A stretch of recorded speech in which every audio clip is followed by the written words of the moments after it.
मध्य प्रदेश को 2047 तक विकसित और समृद्ध राज्य बनाने के लिए मुख्यमंत्री डॉक्टर मोहन यादव ने विकास का नया मंत्र दिया है।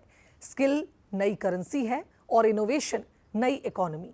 यानी युवाओं का हुनर बनेगा ताकत तो इनोवेशन बनेगा तरक्की का इंजन। भोपाल में हुए राज्य स्तरीय कॉन्क्लेव में सीएम ने केंद्र और राज्य के साथ मिलकर रिसर्च, स्किल, इनोवेशन और उद्यमिता को बढ़ावा देने पर जोर दिया, जिससे विकसित मध्य प्रदेश का सपना सिर्फ विजन न रहे बल्कि 2047 तक हकीकत भी बने। देखिए खास रिपोर्ट।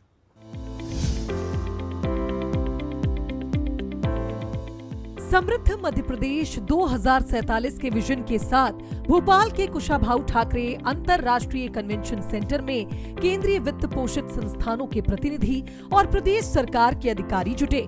इस राज्य स्तरीय कॉन्क्लेव का शुभारंभ मुख्यमंत्री डॉक्टर मोहन यादव ने किया। साथ ही समृद्ध मध्य प्रदेश 2047 स्मारिका का विमोचन भी किया। उन्होंने कहा कि 2047 की विकास परिकल्पना सिर्फ सरकारी विभागों की योजनाओं तक सीमित नहीं रहनी चाहिए, बल्कि विशेषज्ञ संस्थानों को भी इसका साझेदार बनाया जाना चाहिए। सीएम ने कहा कि हमारे लिए स्किल नई करेंसी और इनोवेशन नई इकोनॉमी है। ऐसे समय में हमारे संस्थानों को कौशल, शोध, नवाचार एवं उद्यमिता का केंद्र बनाने की आवश्यकता है। आज के समय में मध्य प्रदेश के साथ भारत सरकार के संस्थानों ने जो अपनी मौजूदगी दिखाई और भविष्य का रोड मैप लेकर आए, मैं आप सबको भी बधाई देना चाहूँगा। आज के समय में जब हमारे लिए स्किल नई करेंसी और इनोवेशन नई इकोनॉमी है, ऐसे समय में हमारे संस्थानों को कौशल, शोध, नवाचार, उद्यमिता का केंद्र बनाने की आवश्यकता है और पब्लिकेशन से पेटेंट तक, पेटेंट से प्रोटोटाइप तक, प्रोटोटाइप से इंटरप्राइजेस की इकोनॉमी और नॉलेज वैल्यू चेन की स्थापना करने के लिए हमको संकल्पबद्ध होना पड़ेगा। कॉन्क्लेव में inclusive economic growth and social empowerment for समृद्ध मध्य प्रदेश 2047 पर चर्चा हुई। केंद्रीय संस्थानों के प्रतिनिधियों ने प्रदेश की विकासोन्मुख नीतियां और बेहतर वातावरण की सराहना करते हुए अपने संस्थानों के योगदान और भविष्य की कार्य योजनाओं की जानकारी साझा की।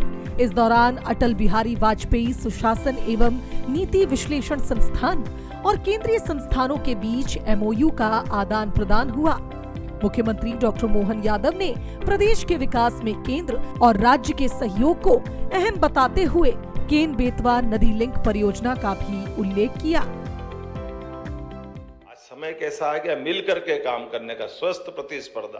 राज्य आगे बढ़े तो देश आगे बढ़ेगा, लेकिन राज्य के आगे बढ़ने में परस्पर भाव स्वभाव बदलने की जरूरत है। मध्य प्रदेश के अंदर जो हमने नदी जोड़ो अभियान का नया प्रयोग किया है, वाकई प्रधानमंत्री जी को धन्यवाद देना चाहेंगे, जिनने इरिगेटेड एरिया बढ़ाने के लिए नदी के संसाधन प्राकृतिक रूप से भले ही हो, लेकिन इनकी जल रचनाओं का लाभ हमको अपने राज्य में क्यों नहीं उठाना चाहिए।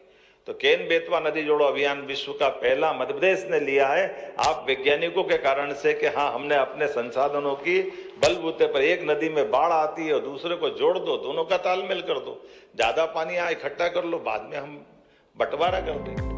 समृद्ध मध्य प्रदेश के लक्ष्य में सीएम डॉक्टर मोहन यादव का फोकस अब विकास, विजन और संस्थागत साझेदारी पर है। भोपाल का ये कॉन्क्लेव एक संदेश देता है, 2047 का समृद्ध मध्य प्रदेश केवल सरकारी प्रयासों से नहीं बल्कि केंद्र, राज्य, विशेषज्ञ संस्थानों और समाज की साझा भागीदारी से तैयार होगा। अब चुनौती इस विजन को ठोस परियोजनाओं, निवेश, रोजगार और जनहित के परिणामों में बदलने की है। Bureau report, Bansal news.